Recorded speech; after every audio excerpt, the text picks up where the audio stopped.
تو ہمارے سارے پکوڑے والوں کو شوق چڑھا ہوا رمضان آئے پکوڑے وکن گے، سموسے والے آندے پہن رمضان آوے سموسے وکن گے، جتیاں والے آندے پہن عید آوے جتیاں وکن گیاں۔ وہ کسی کو یہ شوق ہی نہیں کہ بخشش ہوگی، اللہ راضی ہوگا، جنت ملے گی، اللہ کی محبت میں بھوک لگے گی، اللہ کے عشق میں پیاس لگے گی۔ وہ بھوک اور پیاس کی جو تڑپ اور کسک ہے، پھر ہم ہاتھ اٹھا کے اللہ سے مانگیں گے، ہم کہیں گے یا اللہ، تو عرش کے دروازوں تک میری پکار جائے گی، ساتوں آسمان میری پکار سے گونج اٹھیں گے۔ مجھے یقین ہے کہ میرا اللہ کہتا ہے، میرا نبی فرماتے ہیں کہ اللہ رمضان میں سارے آسمان کے فرشتوں سے فرماتا ہے روزے رکھنے والوں کی دعا پر آمین کہو۔ عرش کے فرشتوں سے اللہ فرماتا ہے میری تسبیح چھوڑ دو، رمضان کے روزے رکھنے والوں کی دعا پر آمین کہو، آمین کہو۔ عرش فرش میں گونج اٹھتی ہیں میری دعائیں، میری صدائیں، میرے نوحے، میرے گریے ہلا دیتے ہیں۔ اگر بھوک پیاس میں مزے آ رہے ہوں کہ واہ یا اللہ تو نے کہا تھا نا، دیکھ ہم میں بھوک سے بیٹھا ہوں۔ اس لیے افطار کے وقت دعا کیوں قبول ہے؟ افطار کے وقت کھانا سامنے ہے، پانی سامنے ہے، اور آواز کان لگے ہوئے ہیں سائرن کی آواز پر، تو اللہ کہتا ہے یہ فرشتہ، یہ میرے بندے، کھانا بھی سامنے ہے، پانی بھی سامنے، یہ کیوں نہیں کھا رہے، یہ کیوں نہیں پی رہے؟ بولو کہ یا اللہ تیری محبت، میری محبت، چلو تم گواہ رہو، میں نے معاف کیا، چل میرا بندہ مانگ، کھانے سے پہلے مانگ۔ وہ وقت مانگنے کا ہوتا ہے، پکوڑے کھانے کا نہیں ہوتا، سموسے دھکن کا نہیں ہوتا۔ سموسے، پکوڑے، کچوریاں، 7 اپ، جام شیری، روح افزا، 500 چیزاں تو اندر پا لیندے ہو، سارے روزے دی تباہی پھیر کے رکھ دیتے۔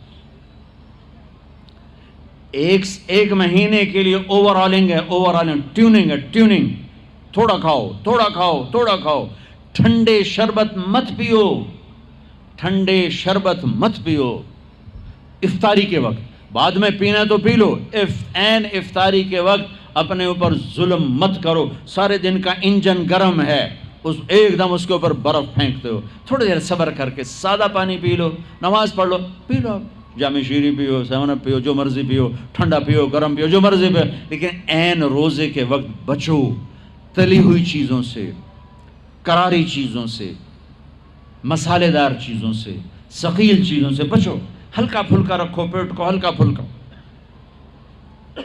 تاکہ روزے کا مقصد حاصل ہو کہ جسم پاک ہو، غلاظتوں سے، گندگیوں سے پاک ہو، صاف ہو۔ ہاں، اور اپنے دل کو بھی صاف۔ رمضان میں سب کی بخشش ہو جاتی، سب کی، 4 نہیں بخشے جاتے، 4 آدمی نہیں بخشے جاتے، 4 قسم کے مرد عورت، سب کی بخشش ہو جاتی، سب کی، 4۔ اللہ تعالی ہماری حفاظت فرما لے۔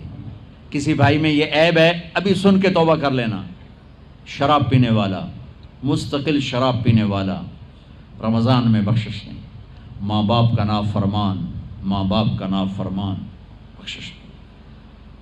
ماں باپ کا نافرمان کے لیے تو میرے نبی نے کہا کہ اللہ ہر گناہ کی سزا موت کے بعد دے گا، ماں باپ کے نافرمان کو یہیں سے شروع کرے گا اور آگے تک لے کے جائے گا، یہاں بھی سزا دے گا اور آگے بھی سزا دے گا۔ صرف ایک گناہ دنیا میں ایسا ہے، کفر شرک کی سزا بھی موت کے بعد، زنا، شراب، جوے کی سزا سود کی موت کے بعد ہے۔ ایک گناہ ماں باپ کی دل آزاری، دل دکھانا، اللہ یہاں سے یہ سزا شروع کرتا ہے اور آخر تک پہ چلاتا ہے اس کو۔ میرے نبی سے پوچھا گیا یا رسول اللہ قیامت کب آئے گی؟ آپ نے کہا اللہ کو پتہ ہے۔ کہ کوئی نشانی بتائیں؟ کہ جب ماؤں کو ذلیل کیا جائے گا قیامت آ جائے گی۔ ماں باپ کا نافرمان۔ تیسرا کون ہے؟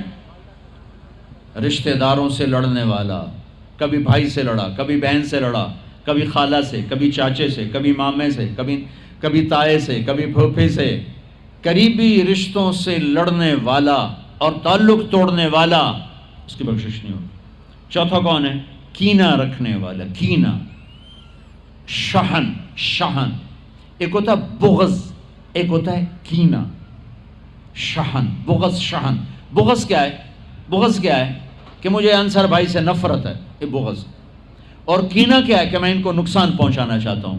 نفرت کے ساتھ ان کی ٹانگیں کھینچنا چاہتا ہوں، اس کو کینہ کہتے ہیں۔ تو یہ 4 برائیاں معاف نہیں ہیں۔ ہاں کوئی توبہ کرے تو سب معاف ہو گیا، سب معاف ہو گیا، سب معاف ہو گیا۔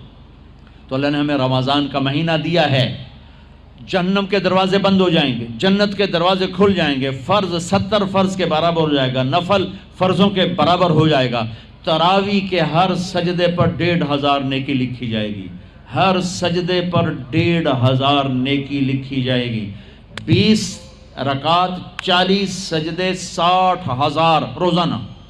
یہ تمہارے کلب ایسا پٹھا جا نہ ہے کی نہ ہے میں نے حالی تھی نہیں سر لگی ہے تسی آن دیکھی ہو، چلو جڑا بھی نہ ہے ٹھیک۔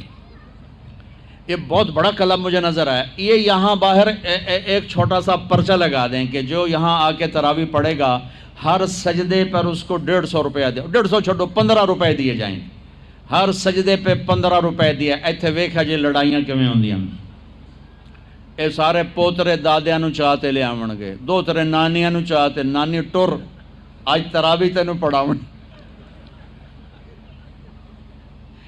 دادے نانیاں نو پوچھدا کوئی نہیں، انہاں دی عید ہو جاونی۔ تسی ایتھے اعلان کر کے لکھ دیو بھئی جڑا ایتھے آوے گا نا انہوں اسی فی سجدہ 15 روپے دیواں گے۔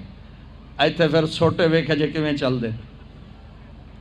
او میرے نبی، او میرے نبی، او میرے محبوب، او میرے پیارے اور میرے اللہ کے پیارے دلارے، راج دلارے، وہ کہہ رہے ہیں او میری امت 1 گھنٹہ لگا لو، 1 گھنٹہ 40 سجدے، ہر سجدے پہ 1500 نیکی، 60,000 نیکیاں، اور ہر سجدے پر جنت میں ایک سرخ یاقوت کا محل، اور ہر سجدے پر جنت میں ایک درخت جس کے نیچے 100 سال گھوڑا دوڑ سکتا ہے۔ اتنے تھوڑے وقت میں اتنی کمائی۔ اب 8 تراویح پڑھ کے آدھی مسجد خالی جا رہے، کتھے جا رہے ہو، کی کرن جا رہے ہو، کوئی کام نہیں، 8 پڑھ کے جوتا اٹھا کے جا رہے ہیں۔ اے بھائی پڑھ دو، سال کے بعد آیا ہے موقع اللہ سے لینے کا، اور ہر سجدے پر یہ کچھ اللہ دے رہا ہے۔ اور پھر جب آخری رات ہوتی تو اللہ فرماتے ہیں میرے فرشتوں، میرے بندوں کی رات کی تراویح اور دن کا روزہ، اس کے بدلے میں نے ان کے پچھلے سارے گناہ معاف کر دیے۔ اور آسمان پہ ایک فرشتہ اعلان کرتا ہے یا باغ الخیر ابشر و اقبل، اے بھلائی کے چاہنے والے آگے بڑھ خوشخبری ہو، اور اے برائی کے کرنے والے بس کر اور واپس ہو۔ اور اللہ کا عرش مستقل پہلے آسمان پہ آ جاتا ہے، عرفات کے دن صرف عرفہ کے دن پہلے آسمان پر، لیکن رمضان میں پورا رمضان عرش پہلے آسمان پر۔ اور میرے اللہ کا اعلان ہے، کوئی بخشش چاہنے والا ہے، کوئی توبہ کرنے والا ہے، کوئی رزق لینے والا ہے، کوئی سوال کرنے والا ہے، کوئی دنیا اور آخرت کی حاجت لینے والا ہے، کوئی مانگنے والا، ہر وقت اللہ کی طرف سے اعلان ہوتا ہے۔ اس مہینے کو بناؤ، دنیا کماؤ، حلال کمانا کوئی، میں تو ویسے مذاقن کہہ رہا ہوں، ہر ایک دنیا کمانا کوئی منع تھوڑا ہی، حلال کمانا کوئی منع تھوڑا ہی ہے، لیکن ایسی کمائی میں نہ لگو کہ روزے پہ زد پڑے، تراویح پہ زد پڑے، تلاوت پہ زد پڑے۔ میرے نبی پاک صلی اللہ تعالی علیہ وسلم رمضان میں قرآن کی تلاوت بڑھا دیتے تھے۔ قرآن رمضان کا سب سے بڑا وظیفہ، جی کوئی وظیفہ دسو، کوئی وظیفہ دسو، لوگ پوچھتے ہیں جی رمضان کا کوئی خاص وظیفہ بتا رہا ہوں۔ رمضان کا خاص وظیفہ قرآن کی تلاوت، رمضان کا خاص وظیفہ قرآن کی تلاوت، قرآن کی تلاوت، قرآن کی تلاوت، جتنا پڑھ سکتے ہو پڑھتے جاؤ، پڑھتے جاؤ، پڑھتے جاؤ، پڑھتے جاؤ۔ میرا ایک ساتھی ہے مولوی ثناء اللہ، وہ ایک دن میں پورا قرآن ختم کرتا ہے، ایک دن میں پورا قرآن، ایک دن میں پورا قرآن، پورے رمضان میں 30 قرآن ختم کر دیتے۔ سوائے اس کے بیمار ہو جائے تو کوئی بیمار ہو جائے تو 10 پارے، ورنہ پورا قرآن، رمضان قرآن، پورا قرآن۔ تو چلو ہم پورا قرآن نہیں پڑھتے، کچھ تو پڑھو، سارا سال نہیں پڑھا، کچھ تو پڑھو۔